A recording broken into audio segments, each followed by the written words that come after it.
ಬೆಂಗಳೂರಿನ ಕಾಟನ್ಪೇಟೆ ತಲಘಟ್ಟಪುರ ಠಾಣಾ ವ್ಯಾಪ್ತಿಯಲ್ಲಿ ಆಟೋ ಕಳ್ಳತನ ಮಾಡುತ್ತಿದ್ದ ಖದೀಮರನ್ನ ಪೊಲೀಸರು ಬಂಧಿಸಿದ್ದಾರೆ. ಸೈಯದ್ ನದೀಂ ಹಾಗೂ ಜಾವೇದ್ ಪಾಷಾ ಅನ್ನೋರು ಆಟೋ ಕಳ್ಳತನ ಮಾಡುವಾಗ ರೆಡ್ ಹ್ಯಾಂಡ್ ಆಗಿ ಸಿಕ್ಕಿ ಬಿದ್ದಿದ್ದಾರೆ. ಬಂಧಿತರಲ್ಲಿ ಓರ್ವ ಚಾಲಕನಾಗಿದ್ದು ಮತ್ತೋರ್ವ ಆಟೋ ಡೀಲರ್ ಆಗಿ ಕೆಲಸ ಮಾಡ್ತಾ ಇದ್ದ.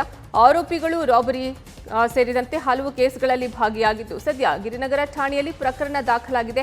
ಇಬ್ಬರನ್ನ ಬಂಧಿಸಿ ಪೊಲೀಸರು ಹೆಚ್ಚಿನ ತನಿಖೆಯನ್ನ ನಡೆಸ್ತಾ ಇದ್ದಾರೆ.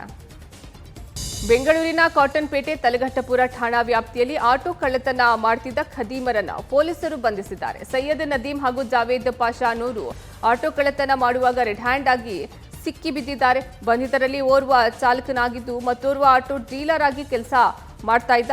ಆರೋಪಿಗಳು ರಾಬರಿ ಸೇರಿದಂತೆ ಹಲವು ಕೇಸ್ಗಳಲ್ಲಿ ಭಾಗಿಯಾಗಿದ್ದು ಸದ್ಯ ಗಿರಿನಗರ ಠಾಣೆಯಲ್ಲಿ ಪ್ರಕರಣ ದಾಖಲಾಗಿದೆ.